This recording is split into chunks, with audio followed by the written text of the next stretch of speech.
আসসালামু আলাইকুম গাইস। আজকে আপনাদের মাঝে আমি যে ভিডিওটি নিয়ে আসছি গাইস, আমার সামনে বাজাজ প্লাটিনা 100 সিসির এই গাড়িটির সেল প্রিমিয়াম চলে গেছিল। তো যাওয়ার পরে বাজাজ প্লাটিনা গাড়ির কি প্রিমিয়াম ইউজ করলে গাড়ির জন্য খুব ভালো হয় সেটাই ভিডিওর মাধ্যমে আমি বোঝাবো। তো আমি যে সেল প্রিমিয়ামটি আমার হাতে দেখতে পাচ্ছেন, সেল প্রিমিয়ামটির নাম হলো রোলং। এই রোলং সেলটি আমি প্লাটিনা গাড়িতে ইউজ করতেছি কি কারণে সেটা ভিডিওর মাধ্যমে আমি বুঝিয়ে বলতেছি। আমাদের ইএস মডেল, নিউ মডেলে প্লাটিনা বলি। তো এই গাড়িগুলো আমরা যখন বাজাজ সেল প্রিমিয়াম ইউজ করতে যাই তখন আমাদের কি হয়, চেইন খাটো হয়।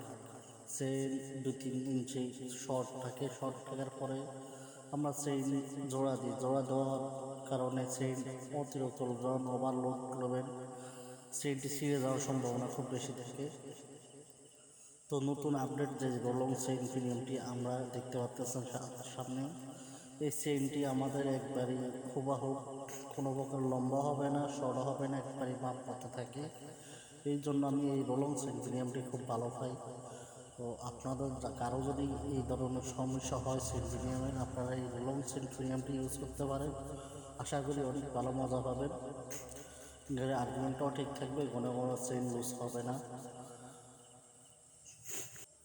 এখন আমি ফিটিং করব, পুরানটা খুলে নতুনটা ফিটিং করব, করার পরে গাড়িটি ডেলিভারি দিব। আর আপনাদের কারো সমস্যা হলে আমাকে কমেন্টে জানাতে পারেন, এটার বিস্তারিত আমি আরও বলবো।